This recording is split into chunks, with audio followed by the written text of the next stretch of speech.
Bom, moçada, vamos ver aqui como que a gente configura os inputs, né, do Unity, né, de pegar teclado, mouse, joystick, esse tipo de coisa, e como é que a gente faz para movimentar, né, um determinado objeto aqui dentro da tela. Então, o que que eu fiz? Criei aqui um cenáriozinho onde eu tenho ali três objetos, criei um objeto que é um cubo, né, com uma cor azul, tá? E coloquei uma câmera lateral, né? Então, se a gente vê aqui, eu vou ter uma câmera lateral aqui vendo, né, esses objetos aqui. Tá? O resto aqui a gente nem vai usar, foi só reaproveitando aí o exemplo que estava anterior. Então, a ideia é fazer esse cubo aqui se movimentar para frente, para trás, para cima e para baixo, ok? Então, para que a gente possa fazer isso movimentar, eu posso fazer isso de diversas maneiras. Eu posso fazer isso pegando tecla, né? Então eu posso pegar, assim, eu quero saber se ele apertou a tecla left, right, up ou down, né? Eu posso usar isso aí, mas não é o recomendável, tá? Quando a gente está trabalhando agora, sempre pensando em multiplataforma, o ideal é você configurar os inputs. Então como a gente faz isso? Eu vou vir aqui em Edit, Project Settings, e aí eu tenho aqui, ó, Inputs. Dentro aqui do Inputs, né, ele já vem por padrão com 18 inputs. Se você quiser incluir mais inputs, você aumentar esse número aqui, ele vai aumentando aqui o número de itens aqui, replicando o último que estava aqui. Então, por exemplo, só tinha um cancel e agora tem mais dois cancel. Ele vem com alguns inputs padronizados, por exemplo, horizontal. O horizontal ele está dizendo para a gente o seguinte, olha, ele tem o negative button, que é o left, então se eu apertar aqui para a esquerda, né, ele vai me dar de 0 até -1, tá? O positive button, que é o right, que é para a direita, que ele vai variar de 0 até 1. E aí essas teclas alternativas, então eu tenho aqui o A e o D também. O que significa que qualquer uma dessas quatro teclas que eu pressionar, ele vai levar em consideração que eu ativei o eixo horizontal, ok? A mesma coisa ele faz aqui para o vertical. Então ele coloca down, up, S, né, e W. Então por isso que por padrão o WSD e as teclinhas funcionam. Por quê? Porque ele já vem com os inputs configurados dessa maneira, ele não precisa saber, né, exatamente que tecla que é. E você pode colocar quantos itens, quantos botões, quantos itens pressionáveis você quiser por eixo. Então, por exemplo, o horizontal ele se repete aqui embaixo para configurar um joystick. Então ele vem aqui e fala que o tipo, né, é o joystick axis e ele está trabalhando aqui no eixo X. A mesma coisa ele faz para o vertical. Então no vertical ele está falando que é um joystick axis e que ele está trabalhando aqui para o eixo Y. Tá? Então, se eu conectasse aqui um joystick agora no meu notebook, automaticamente, né, eu também poderia movimentar esse personagem usando isso. Então, você pode configurar as teclas, por exemplo, se eu quisesse trocar esse cara aqui e falar que esse cara aqui é o pause menu, por exemplo. Pause menu. Então, eu estou dizendo que ó, toda vez que eu pressionar o ESC ou o botão 1 do joystick, né, ele vai executar o Axis aqui, pause menu. Tá? Então você configura qual botão que você quer, o que você quer. Né? Esses botões, essas entradas aqui, só você procurar na internet. Né? Mapeamento de teclas joystick do Xbox, mapeamento de teclas do joystick do PlayStation, que você acha, né? Qual botão exatamente lá dentro do desenho é o botãozinho que você vai precisar, né? O número do botão que você quer, e aí você pode mapear. Qual que é a vantagem disso? Eu venho aqui e mapeio essas coisas todas, né, todos os botões, todos os itens para cada um desses nomes e lá no código eu vou usar só esse nome. Né? Eu não preciso de saber exatamente em qual plataforma que ele está rodando, se ele está rodando, vamos dizer assim, no PC, se ele está rodando isso num console. Né? Isso já vai funcionar automaticamente. Por quê? Porque eu configurei aqui o joystick e também configurei, né, o teclado para funcionar. Ok? Então, ótimo. Então, olha só o que nós podemos fazer aqui. Ó. Eu posso reduzir aqui para 19, porque eu não usei a última. Né? Então, eu posso fazer o seguinte. Eu vou pegar aqui agora esse objeto aqui, ó, que é o azulzinho, né, que chama aqui avião, e vou fazer ele movimentar. E aí eu vou fazer ele movimentar de duas maneiras. Vou fazer ele movimentar com o Translate e vou fazer ele movimentar com o Rigid Body. Então, vamos criar um script aqui. Vou dar um nome para ele de movimenta Translate. Beleza. Então, vou dar um duplo clique, ele vai abrir aqui para mim. E para eu movimentar, eu vou precisar, independente se é corrigir de body ou com o translate, eu sempre vou precisar de criar um vetor que guarda essas posições para mim. Tá? Então, como esse vetor só vai ser usado dentro desse script, eu vou colocar ele como private. Então, private vector3 é um tipo especial aqui da Unity, né? O vector3, que é um vetor XYZ. Lembrando que esse vetor não é um vetor igual a estrutura de programação. A ideia dele é ser um vetor como da geometria, tá? Então, movimenta, né? Então, ele guarda a posição do objeto, onde é que está indo. E aí eu vou fazer o seguinte, olha, eu posso usar os inputs, né, dentro do update ou dentro do fixed update. Né? Eu prefiro usar dentro do fixed update. O fixed update ele acontece numa velocidade fixa e o update ele vai variar de acordo com a máquina. Né? Então, por exemplo, se eu tenho uma máquina mais potente, o update vai rodar mais vezes e aí eu vou ter um input talvez mais rápido. Então vamos usar aqui o fixed update. Fixed update. E aí aqui dentro do Fixed Update eu vou construir o meu movimento.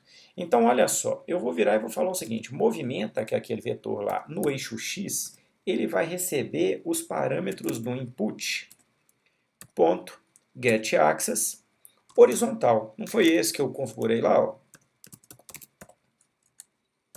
Não foi esse? E eu vou fazer a mesma coisa aqui para o Y, só que o Y, né, eu quero o eixo vertical, né? E no caso do eixo Z, né, eu não quero preencher nada. Ou seja, o eixo Z vai continuar como sendo zero. Não sei, deixa eu ver em qual posição Z que meu avião está. Ah, meu avião está na 0.4. Então eu posso colocar ele aqui como 0.4F, né, para indicar que é um float. Beleza. Então a primeira maneira aqui, ó, eu já fui, como que eu estou pegando aquelas teclas que foram pressionadas lá? Através desse comandinho, ó, input.getAxis e aquele nomezinho que eu coloquei lá no input, ok? Então no caso do horizontal, eu tinha negative button e positive button, né? Então eu tinha, por exemplo, o A e o left eram negativos, o D e o right eram positivos, certo? Então significa que esse cara aqui ele vai me retornar, se eu pressionar o A ou o left, valores de 0 a -1. Se eu pressionar o D ou o right, ele vai me retornar valores de 0 até 1. A mesma coisa vai acontecer para o vertical. O up, ele retorna de 0, ou o W, né, retorna de 0 a 1, e o down, ou o S, retorna de 0 a -1. E aí eu estou colocando esse cara, né, nesse vetor aqui. E aí eu vou pedir aqui, ó, o this.GameObject, que é o meu próprio objeto, que seria o cubozinho azul, porque eu vou botar esse componente nele, nesse script nele, ponto translate, opa, this.transform.translate, né? E aí ele me pede um vector3, né? Então por isso que eu construí aqui o movimenta, ó, porque eu já passo para ele, ó, o movimenta bonitinho. Então, quando eu faço isso, ó, pego o GameObject no componente transform dele, translada ele para essa posição que está sendo configurada aqui no Vector3. Salva seu script, vem aqui no Unity, vou pegar esse cara aqui agora e vou adicionar o componente nele de movimenta translate. Ó. Tá aqui, ó, que é esse mesmo aqui, ok? Se eu der um play aqui agora, ele já anda, ó, tá? De um lado para o outro, ok? Então, legal. Ah, professor, mas o seu componente ficou correndo lá. É porque eu coloquei o Z aqui, ele vai somando no Z 0.4. Ah, então é assim que eu faço um componente andar automaticamente, ou seja, eu só atribuo um determinado valor a ele. Né? Você pode atribuir um valor a ele e ele vai andar. Seu inimigo, os objetos que estão lá vão andar automaticamente. Então, se eu coloco o Z aqui, desse jeito, né?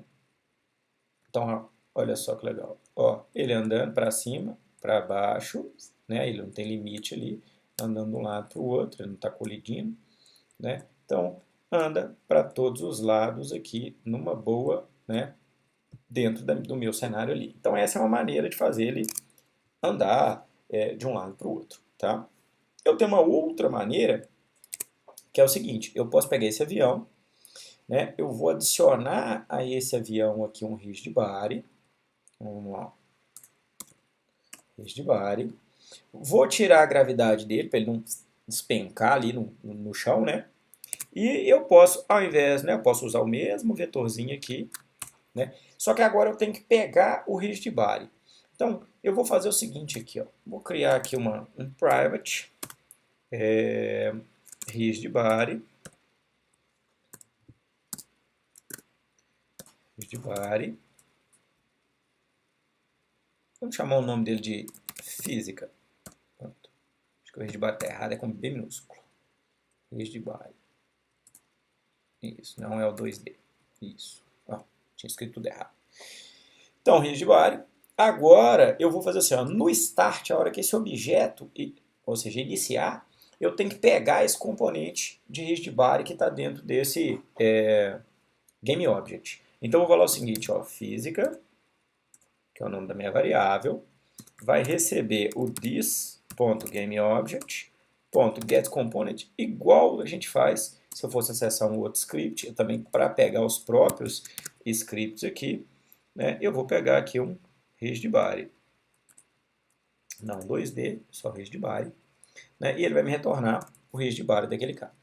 Então, legal, pegou o rigid body dele, significa que ele é um corpo rígido, eu posso adicionar uma força a esse corpo. Então, se eu pegar aqui, ó, física.addForce, né, e ele me pede aqui, ó, qual que é, né, o meu, olha só, ele tem 4 assinaturas, ó, eu posso colocar para ele só qual que é o vetor, né, qual que é o vetor, ou XYZ, né, ou XYZ e o modo de força, né, que ele vai adicionar ali. Então aqui no caso nós vamos usar só, eu já tenho o movimenta prontinho aqui, ó, opa, vamos só colocar aqui o movimenta, né, e ele vai adicionar uma força, né, para aquele componente, como se ele estivesse empurrando aquele cara em uma determinada direção, tá?